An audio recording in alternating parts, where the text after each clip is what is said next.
The other day, my cousin Beaker called, and I was like, oh man, what now? And they start talking about some cashier that pushed their button for like 45 minutes.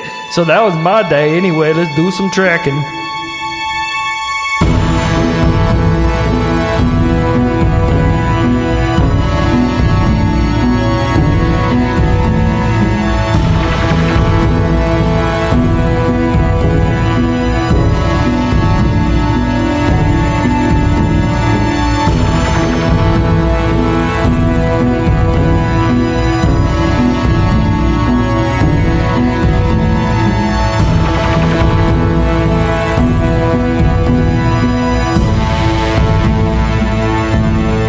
Welcome to Bastard Quest. I'm the Game Bastard Kyle. I would be Todd. I'd be Corey.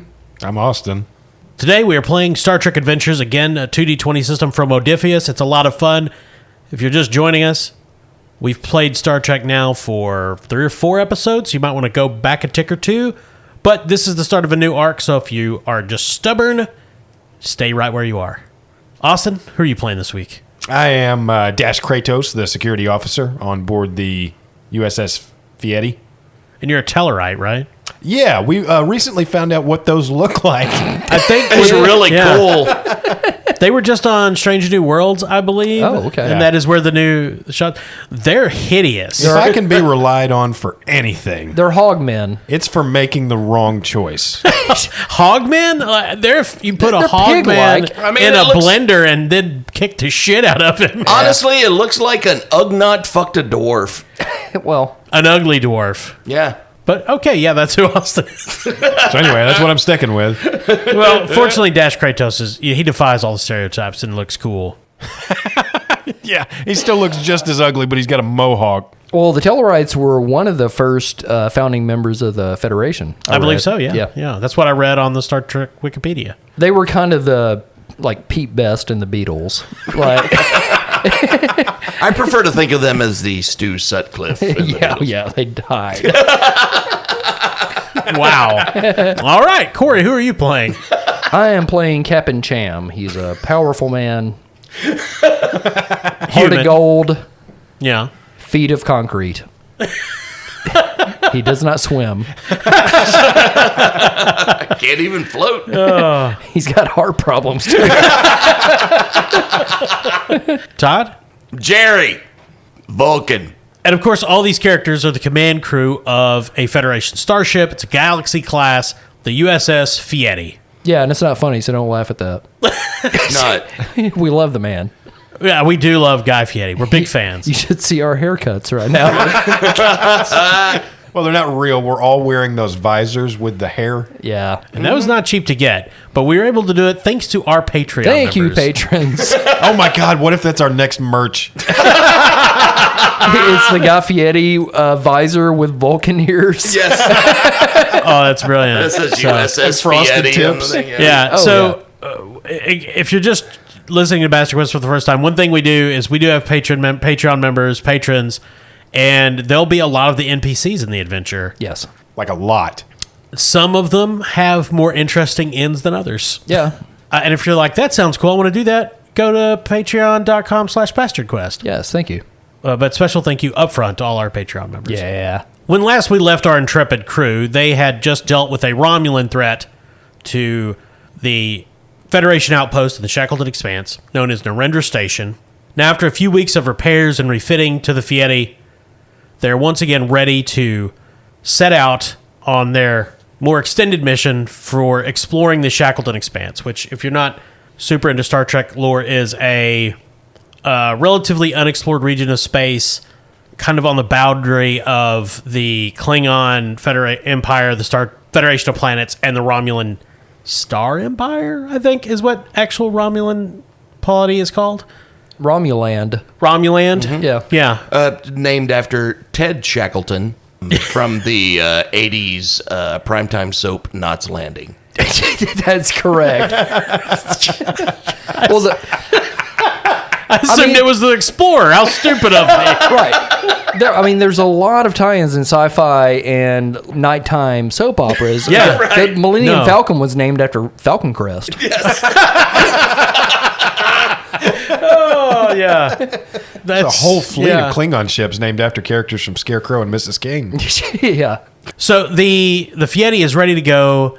It's docked to Narendra Station, which is this big, massive Federation starbase at the edge of the Shackleton Expanse. Is it kind of like Deep Space Nine, one of those type bases? Well, it would be similar in function. That's a Cardassian base that they retrofitted for Federation. So it would look more like, I guess it would look more like the one from one of the, I think it was the last movie with Idris Elba was the bad guy, and there's a huge, cool starbase in that. The Dark Tower. Mm-hmm. Yeah. Yeah, Matthew McConaughey. Wait, the Wire? So before you depart, Dash, Jerry, and Cham are, of course, on Narendra Station, preparing to depart. But before they leave, they meet with Commander Sean Weeks, commander of the station, in his office, which has a big bay window that looks out on the Fieri being loaded, the last few shuttles flying into the bay, some of the crew going on in a crossing in a boarding tube. Commander Weeks, I hope you enjoy the potato skins we brought you. They're good, yes. But look, the ceremony, you're setting off into unknown space, so I thought we would do some shots before you go. I'm always down for shots. It's Malort. Oh, I meant phasers, but I'll take that. My lord was my Meemaw's name. So he pulls out this big, crusty bottle of Malort. Before he can crack it open, there's a beep beep. Commander Weeks, go ahead, Don. The Carissa is overdue to return for supplies, and they haven't been responding to any subspace messages. Right now, we're at 72 hours. You see Commander Weeks work this over in his head. Now, you guys know that when Don said the Carissa, he's talking about the USS Carissa, which is a exploration vessel. There's a number of them that work out of Narendra Station. Named after Patreon subscriber Carissa Habemeyer. Commander Weeks, 72 hours late is not good. Look, Cham, you are maybe my best friend. Cool. Can you go take a look and find this ship for me? Nah, but bye. Okay, so that's the end of the episode. That was my joke party. Yes, we'll do it. Okay, that is good. Yeah. It's June Fool's Day. They changed it in the future. Look, just call Don. He will give you all details. Right, Don? Yes, sir. Excuse me, Captain, but I'm going to have to insist that we all partake of this Malort before we go off on this mission. Yeah, y'all go ahead. I'm a teetotaler. That fits. Really? Yeah, I don't partake, no, sir. That is okay. I will do your shot. And he takes two. He takes one of the shot glasses back and starts pulling shots at Malort. So do Dash and Jerry take the shot? Absolutely. Jerry's taking a shot. A lot of people don't know this, but the word Malort is a Vulcan word, which means regret. It's true. Well, Okay, so each of you take a point of stress. The Malort burns on the way down. There's no roll to stop that. Okay, so you guys can ask Don anything you want about the Carissa. He'd be happy to help you. He is the science officer for Narendra Station. Don, what's the problem? So basically, it just explains that, again, the Carissa is an exploration ship. It's not outfitted like a Galaxy-class cruiser. It doesn't go out for years. It goes out for a week or 2 weeks and comes back. It's 72 hours overdue, and they're not responding to communications. What was their mission? So they were going into a group of stars called the Habemeyer Formation. So it was believed to be the remnants of an ancient galaxy, an ancient galactic core. And Don explains that in that case, so for example, the distance from Earth to Proxima Centauri, which is our closest star, is about 4 light years. In a cluster of stars like the Habemeyer Formation, you might have 7 or 8 stars in that same area of space. So the formation is only a couple hundred light years across, and there are millions and millions of stars packed very closely together, which leads to gravitational anomalies, massive, brutal supernovas. But the Carissa was going in to just do deep space scans and explore because the formation is difficult to navigate and they don't know much about it. Here's the problem. They shouldn't have gone into a place like that. Yeah, that's how you get event horizons and stuff. Yeah, you see your eyes pop out. The logical thing to do would be to go back in time and just stop him from going there. I told you I don't like to think about that. Well, we had to go in because science. What was the ship's last known location? The last known location was Star System 459G. Did you receive any final communications from them? I'm sure you did. If there was one that's at least final. The last one we received was they had arrived at Star System 459G and were conducting scans and routine transmission, giving their estimate for return, and that's it. Okay, we'll head that away. Could you print out like a map quest for us? Yeah. Yeah. Cool. Thank you, Don. I'll do Google Maps, and then I'll just print it. Oh, yeah, that's even better. All right, so you guys have your mission. You know what you're doing. Well, I mean, relatively. Yeah. We have mozzarella sticks. It's Taco Tuesday on the Fieri. I can't wait to get back on. But before you guys take off in the Fieri, we're going to do XP. Now, it works a little different in Star Trek Adventures than it does in other 2D20 systems. So characters are supposed to earn milestones if they do things with their value or directive during a mission, or if they're injured by an attack to kill. And if they're really prominent in the adventure, they can earn a spotlight milestone. Because our pacing is so different from a normal group, we're not going to follow that specifically, but we are going to use arc milestones. So I'm going to give you guys, I'm going to say you all earned an arc milestone from the, I guess, preceding 4 or 5 sessions we've had. Yeah, I think it's pretty safe to say there's been one of us that have kind of stood out or at least been featured more. Yeah. From each episode, at least. So what you can do with an arc milestone, you can choose a single attribute, increase it by 1. No attribute can be increased by more above 12 still. You could choose a discipline, increase it by 1. Again, can't go above 5. Or you could get an additional talent, or an additional focus, or an additional value. You could also select a supporting character and do one of those things. If you wanted, you could choose one of the ship's systems and increase it by 1 to a max of 12. Or one of the ship's disciplines, increase it by 1 to a max of 4. Or give the ship an additional talent. But that can only be selected once for the ship. So we can only do one of those things. You can only do one of those things. Each of us? Yes, each of you can do one of those. Okay. I mean, you could all do the same one. And the ship can also do one, correct? No. No. You pick for the ship. If you're like, Jerry's fine, I'm going to give the ship X, Y, and Z. Yeah, I'm good. I'm fine with what Jerry has right now, so I'm going to give mine to the ship. Okay. Okay, so Todd, do you want to give the ship, do you want to increase one of the systems by 1, one of the disciplines by 1, or give it an additional talent? What do you think, Corey? I think we'll upgrade the sensors on the ship from a 9 to a 10. Oh, Works cool. for me. Cool. All right. Corey, what are you going to do with your milestone? Cham is going to improve his presence by 1 from a 10 to an 11. Ooh. Look at me now, I'm bigger. Austin? Just to be a little bit more well-rounded, Dash is going to upgrade his con from 1 to 2. Just so when we're taking the support ships out, he can be a little more useful. All right. With all that in mind, the Fieri's command crew is ready to go. Is there anything you guys want to do last minute before the Fieri leaves dock? I think we should make sure we have everything for Taco Tuesday. Yeah, head down to the Pico de Galli and grab some of that stuff. That's why I love you, Cham. You're such a soft shell. Okay, so the Fieri casts away from Narendra Station, heading out to deep space, getting ready to make best speed towards Star System 459G. You're all on the bridge. Ensign Schreffler, the Ferengi. All systems go, Captain. We're ready. Hey, good job there, Schreffler. Helmsman Oarsman, this fantastic mustache. Ready to proceed to warp, Captain.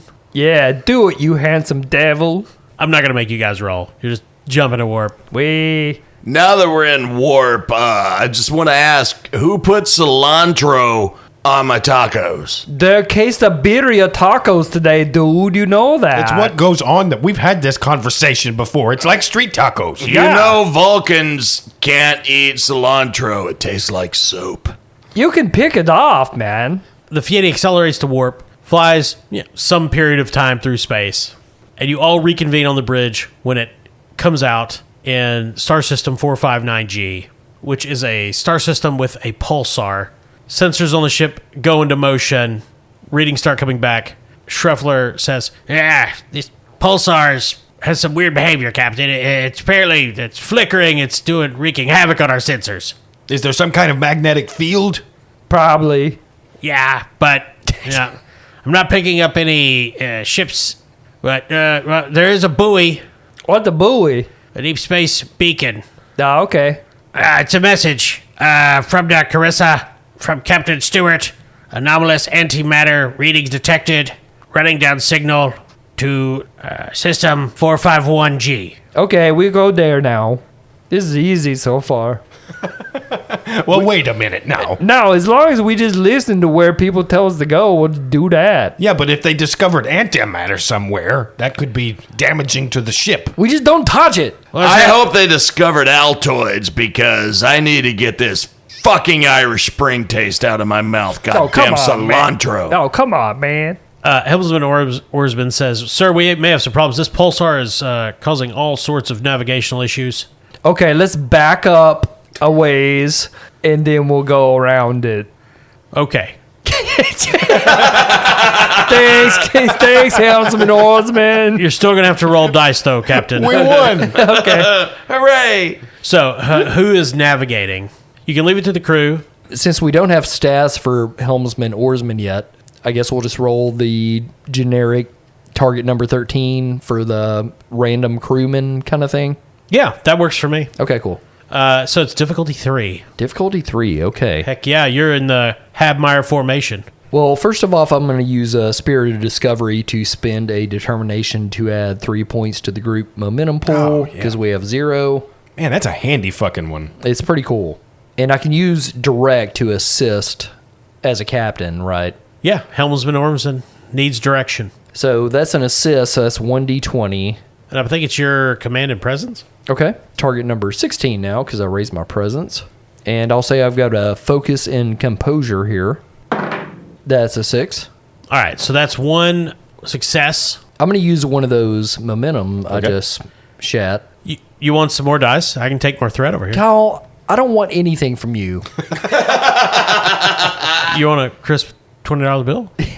Okay. So that's 3 d20s here. That's a 8, a 12, and a 20. But Cham's advisor talent, anytime he assists a character using command, they get to re-roll one of the d20s. Nice call. I assume you're going to re-roll the 20. Oh, I hadn't even thought of that. Cool. Yeah, because Never you mind, have... I take back what I said about you, Kyle. That's a 2, so that's a crit. Jesus. There you go. Nice. So that's 1 extra momentum. Cool. No, 2 2. extra momentum. So the Fieri, you set a course, the ship accelerates, flying out of 459G in between the irregular flickerings of the pulsar. You head into 451G, drop out of warp, and the ship immediately begins rattling. It's like a coffee can being kicked by a 4-year-old. People being thrown out of chairs. You think you're under fire, but no. Report comes back. It's gravitational anomaly, sir. This system's gravity is all over the board. It's entirely unstable. What is it with space places and gravity? Captain, we have to get back. Okay. I blame the cilantro. I blamed the 451G. My cell phone was fine before. They didn't need to upgrade it. This is a trinary star system. There are 3 stars in close orbit of one another at the center of the system. And Traveler says, "Sir, pick up a signal. Very weak. It's the Carissa. It's at between the stars." Okay, let's go there. That's probably a bad idea, right? Guys. Gravitational anomalies are very high, Captain. I think we should run away. Okay, open hailing frequencies. See if we can talk at them there, Schreffler. That's your job. All hailing frequencies are open, Captain. But I'm not receiving any signals back. The gravitational pulls must be distorting our signal. You typical. I'd hate to think what would happen if we tried to transport anyone right now. Well, all we can do is try. Hey, Mary Hill. She's long dead. Oh, yeah, it's Gary today. Gary is here. But he can't get off the ramp. Sure, the ship cannot take too much more of this stress. Getting damage reports in from sectors 1 and 4. Okay, back up. Beep, beep, beep. As we back up. So the ship moves out of the gravitational anomalies that are apparently being put off by these 3 stars in close orbit of one another. And you can still, sensors are still relaying the Carissa's beacon, and you have sighting of the ship at the center of the star formation, which is presumably much less destructive than where you are now. I started to say, I would have to assume there's some kind of dead zone between the gravitational pulls of these 3 stars. Captain, I would defer to the science officer on this, but what if we backed up some more? Make it so. And then if we tried to warp speed directly into the gravitational pull of one star, slingshot ourselves around it, and then activate the tractor beam right when we get to the Carissa, what if we could pull them out when we're on our upswing? It's so crazy, it just might work. But here's the other crazy thing. If we slingshot around 3 suns, we can go with the past, present, and futures. What do you think about that? What was that Cham used to say about his past? Oh, I don't like it now. But we can bypass that. But if we end up back at the present, no good. Why don't we go back into the past and make tacos without any fucking cilantro? Man, you need to get over it, dude. Helmsman Oarsman just looks around. So, sir, am I slingshotting us around 3 stars to Tokyo Drift into the Carissa? Yeah, I'm going to say no. Because I'll do it, sir. I know, you're just crazy enough to try, ain't you, buddy? All right, well, you guys figure out some sort of engineering solution. I'm going to go make Jerry some chicken nuggets. Captain, with this gravitational kerfuffle, is there any way that we could beam someone onto the Carissa? I don't know, you're a science man. Jerry consults the ship to see if he can, in fact, beam someone onto the Carissa. Okay, so I'm not going to make you roll for this. You go through briefly review some of the teleportation specifications. Teleportation for Dummies, the book. Yeah. Shrevler gives Never you... teleport in between 3 stars. And there are some notes on gravitational anomalies, but there's nothing that says it can't be done. It's just calculation times may take longer. Okay, we got to get one of our best bodies on this one. So who are you guys going to send on the away team? Like Cham said, we're going to send our best men. So Gary Hill Jr., the brother of Mary Hill Jr. and son of Mary Hill, ramp corporals, Okay. he's going. Yeah. Okay. Yeah. I have just the man to lead the trek. Oh, really? So a security officer is being sent. And Todd, is Jerry going to go, or are you going to take somebody else? Jerry's going to send Emerald. All right, cool. So we have a medical officer, a ramp corporal, and a security officer. What else do you need? It's complete. I don't even know why we show up to work with this crew. Like those 3 could handle the whole shit. I mean, we can conquer the universe with this team. So a scrawny security officer with his phaser and kind of like what looks like a quick draw holster at his hip swaggers out of the doorway and says, "I will lead this mission, Lieutenant Commander Dash." It's Lieutenant Sultan Dansworth. That would be reference to Patreon member Dan Saul. Yes, thank you, Dan. A lieutenant officer in Dash's security force. So he reports to the teleporter pad along with Gary Hill Jr. and Lieutenant Emerald from Medical. Gary Hill Jr. has 2 tiny ramps attached to his shoes. So he's always on ramp. Actually, it actually gives him a leaping ability that's really useful. Oh, yeah. All right, so they are being teleported over. It's there's a lot, as I said, there's a lot of gravitational anomalies. This is going to be a difficulty 2 roll. I think it'd probably make sense for this to be either a generic crew roll or have Jerry do it. Yeah, Jerry, for sure. So our mission is to just see if we can get the Clarissa out of the gravitational dead zone? I don't really understand what we're doing. Well, at least you're honest. Yeah, I'm always going to be shoot you straight. Captain Cham, I'm not going to lie. We're just doing this because it's better than doing nothing. Yeah, What an apt description. it's foolhardy. What a highly motivated command team. We're cashing them checks. Benefits. 401k. Okay, so Todd, it'd be difficulty 2. You're going to roll your science and reason. I'm on it. And he gets an assist from the ship, right? Yes. Over here doing my best, says the ship. I like the ship voice. So the ship's going to roll engineering and sensors. Okay, that's the target number 12. 1 die, right? Yep. That's a 7. Oh, there's a 2 and a 19, which the 2 is a crit. Yep, so that's all you needed. You get an extra momentum. Cool. You could spend that now if you have some idea of what to spend it on. If not, it just goes in the pool. Let's just put it in the pool. The 19, that is a complication. I'm going to go ahead and spend... You know what? I'm going to spend 2 threat to make it worse. Oh. Obviously, people being teleported don't experience anything in the meantime. They're just in one place and then suddenly another. And generally, being teleported from the Fieri to someplace else always works pretty well. This time, something goes wrong, and all 3 of the boarding party, Emerald, Gary, and Sultan, You can call him Saul. It's okay. Saul, do not arrive on the teleport pad in the Carissa. They arrive in 3 different locations on the ship. Saul arrives in engineering. Emerald arrives in, well, he's pretty sure it's the powered down holodeck. What? Bam! And Gary arrives at the bottom of a turbolift shaft, but not in the turbolift. His ramps deploy as soon as he appears. Throws him into the air. So each of you arrive in these various locations, which all bear a strong resemblance to the same sort of locations on the Fieri, because this is the Federation.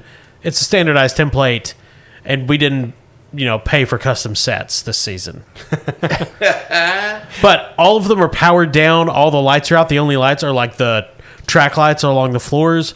It's very dimly lit. You can only see the very dim outlines of those squares on the holodeck, Todd. Austin, of course, you probably are in the best lit location because you're in the warp core is still active. Mm-hmm. But engineering is completely deserted. Okay. And Gary is in complete darkness. Lieutenant Saul lifts his communicator up and says, "A rescue team check in. Where'd you land?" Hey, this is Lieutenant Emerald. I'm on the holodeck. It's completely deserted. There is not even any food or drink here. It's really fucking weird. Disappointed. Bam. Very subdued. Period. Sign off. Well, that's good to know, I guess. Ramp Corporal Hill, check in.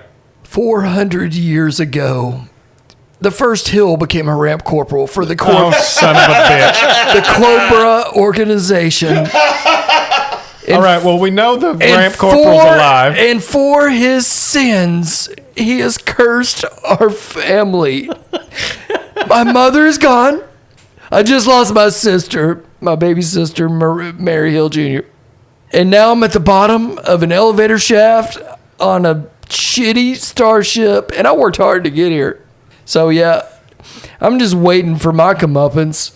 So as he says that, the turbolift lights up, and he sees way far away. He's at the very bottom, of course. The turbolift itself, engines activate.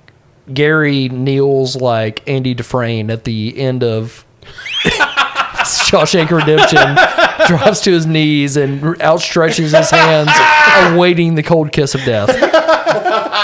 Ramp Corporal Hill, I need you to get out of wherever you're at and meet us right in engineering where I'm at.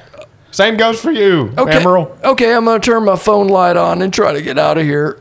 Missing the second wake. Lieutenant Emerald, on his way. Tasty. Bam.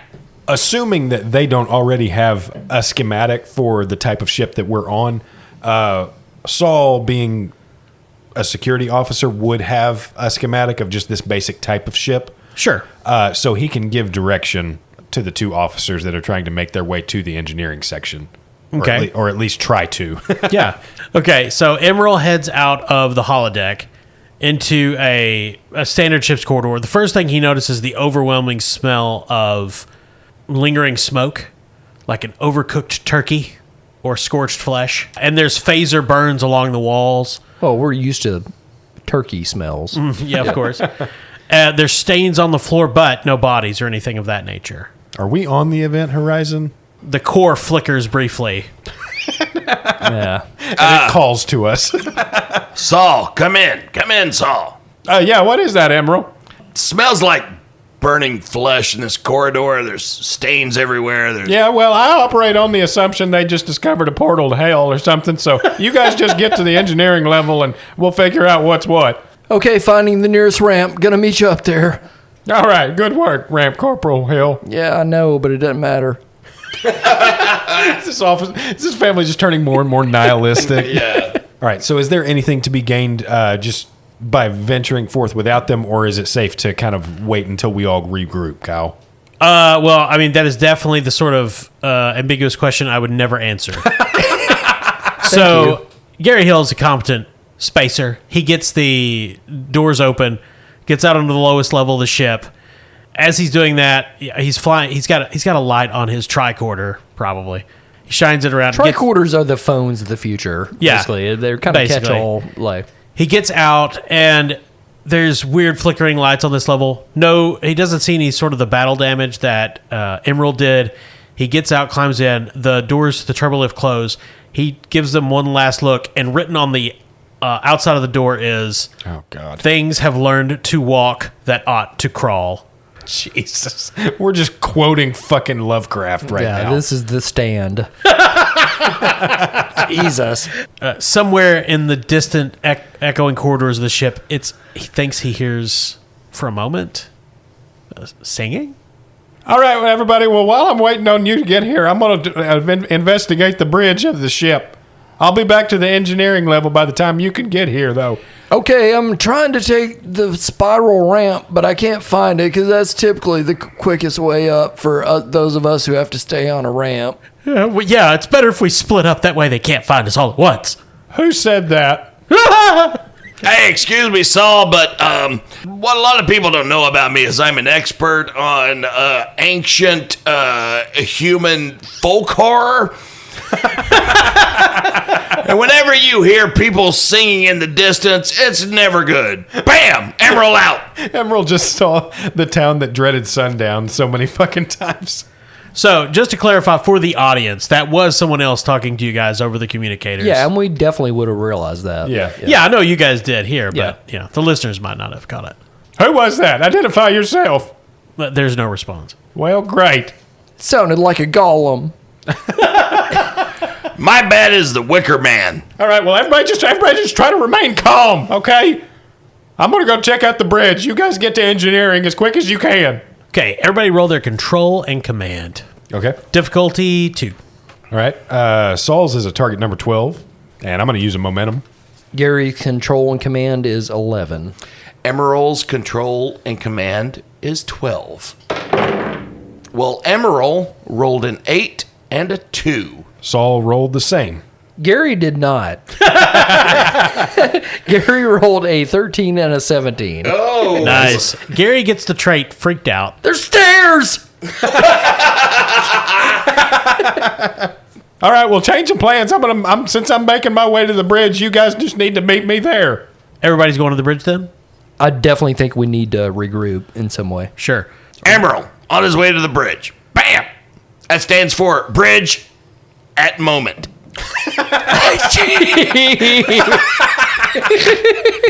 All right, everybody roll their individually. You're going to roll your reason and security to navigate to the bridge as quickly and safely as possible. All right, that's me rolling for a 12 again. Difficulty 2.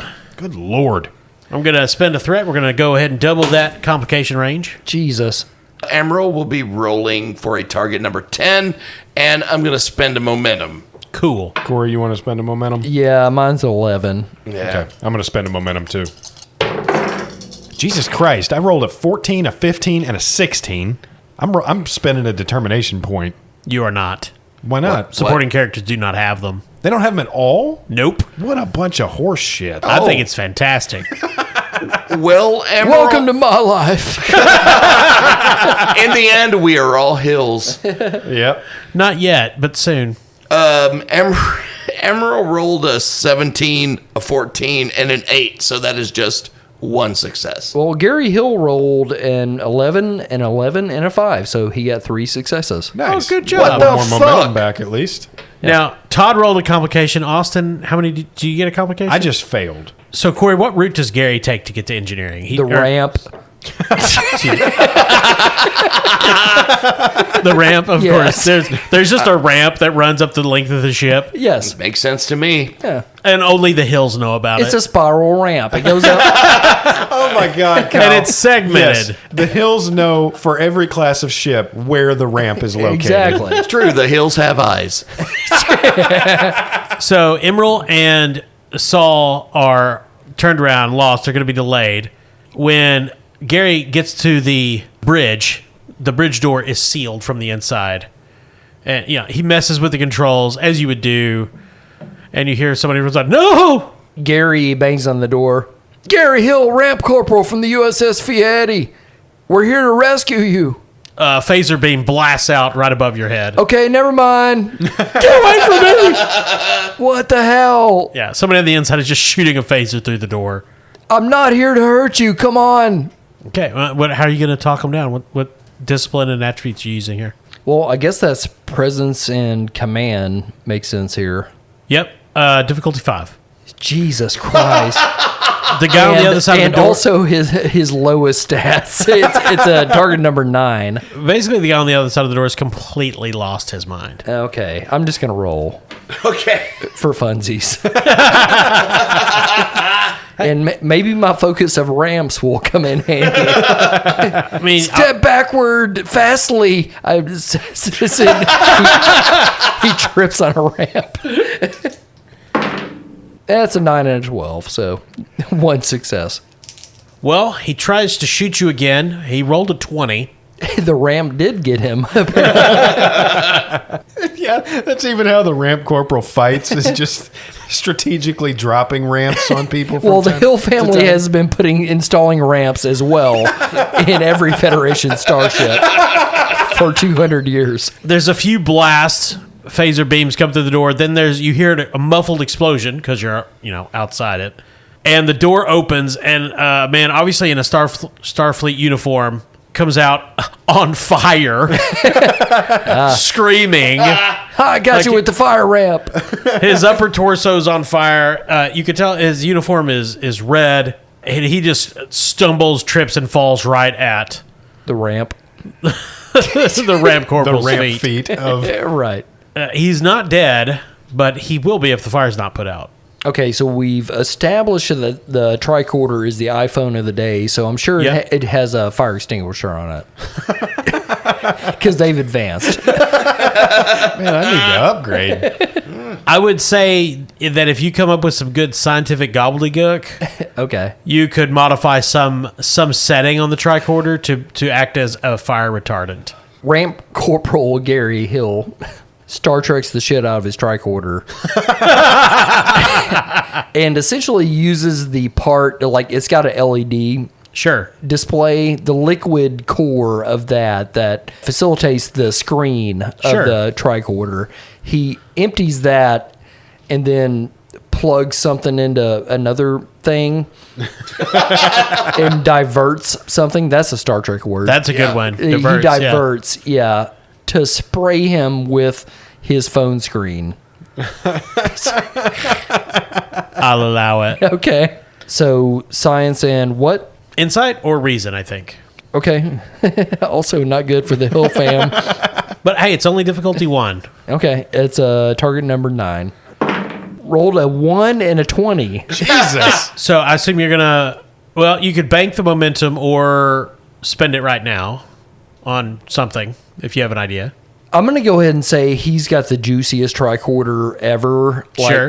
To make sure we put him out, because that complication worries me. Well, remember the complication will not undo your success. Okay. So well, you're going to put out the fire. Okay. Then, yeah, we'll take a momentum. Okay. So you put out the fire, and it totally ruins your tricorder. It's gone.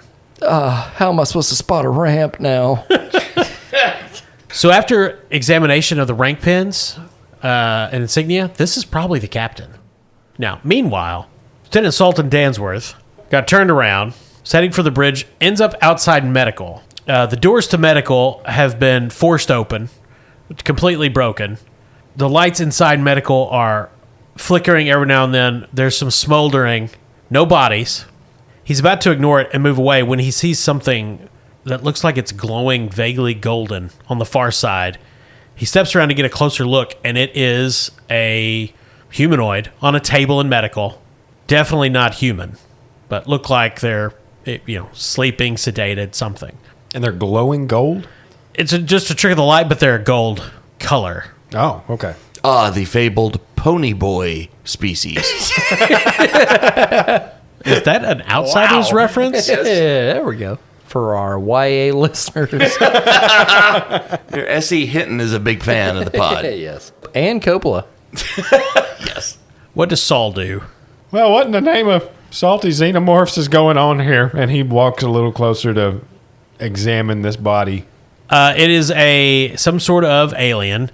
It's a Vulcan type alien in that it looks like a human, but there's some superficial differences, like the pointed ears. Yeah, so most of Star Trek aliens. Most of Star Trek aliens. Gigantic Golden skin. upper lip. Except for the Tellarites. Yeah, except for the Tellarites who are just hideous. They never over-exaggerate the upper lip.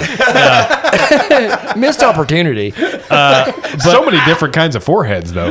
Yes. It's also feminine, dressed in white, and angelically beautiful. From the readings, in a coma, he's a Starfleet officer, so he knows how to read a basic medical display. There are numerous bug bites on her torso and back, and you're not sure if there's some sort of toxin or what, but she is in a coma. Oh, I hate chiggers. Let's see what's the matter with her. Let's see what's the matter with her, and maybe we can take her with us. These may be one of the people that needs rescuing. In the distance, like an echo of an echo, you think you hear singing for a moment. Well, I'm sure that's nothing. Let me pick her up and carry her with me. Emerald got completely lost because turns out he never really studied any other starship interior except for the Fieri. Why would I? He ends Bam! up having to climb through an access tunnel, gets out on the deck below the bridge, which is a bunch of science facilities, and turns down a hall, and at the end of it, he sees his first bodies. 3 of them in blue science officer uniforms, just covered in a mound of writhing maggots that almost fill the hallway. And Wait, this is Star Trek? yeah, This is Event Horizon. I know. I fucking told you guys. and as he stands there, stunned, the maggots begin to move together, forming a humanoid figure that raises an outstretched hand, pointing at Emerald and says, "Federation, the song sings." And Emerald says, "Bam! Bodies and maggots!" And we're going to end there. Oh, okay. Look, it's Star Trek. Right? Very Star Trek. This probably is an episode. Kinda. The famous Star Trek body horror. Yeah. The we're aboard the Cronenberg. Look, there can be horror in Star Wars. Oh, there. Okay. It'll make sense when Should it's be. over. It'll make Thank sense. you. I Oh, promise. sure. Yeah, science. Yeah. It's diverted. Well, hey, you know what? We have a lot of fun on Bastard Quest. Yes, we do. Do we? Even though This Kyle stresses said, me the fuck out. even though Kyle said Star Wars there for a second. Well, whatever. I don't know the difference. One has ramps. Well, thank you to all our Patreon members. A number of you were featured tonight. Kurt Stewart, well, sort of Mary Hill as through a descendant. Yes. Sean Weeks, Chris Abmeyer. Yeah. Dan Soul. Oh, Dan Saul, yeah. Yeah. Thank you Emerald all so much. Lagasse. Thank you all so much for your support. Yeah, thank you. We do appreciate it. And Bastard Quest brought to you by Barrel and Bond, 100 Broadway in beautiful downtown Paducah. Don't step on the maggots in the bathroom. They're there for decoration. Yeah. But thank you most of all to our listeners. We appreciate it. Thank you for the reviews that you leave on Spotify and iTunes.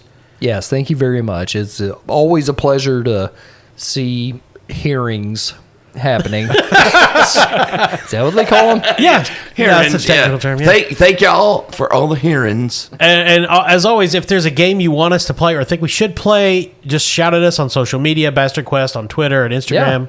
And sometimes we'll give you a choice. We'll do a poll. We haven't done one in a while, but Yeah. I mean, I feel like one's coming up because there's a lot of cool new games coming out. We just got the Pirate Borg. Yes. Yeah. Which is the pirate version of Mort Borg. We got the PDF of that. It's getting released fairly soon. I'm fucking excited about that expansion. And the expansion of the Cobra version of G.I. Joe. Yep. That's coming pretty soon. We're definitely playing the fuck out of that. Yeah. One sharp. So if you're wondering what Bastard Quest Patreon members get, we'll be making Cobra characters and Pirate Board characters, and that'll be exclusively on our Patreon. Yeah, for sure. Barge Hog gives it 5 Ronnie James Dios. Out of 4. Right. But until all that happens, don't miss the horrifying next episode of this Star Trek adventure, titled, Kyle? Bodies and maggots.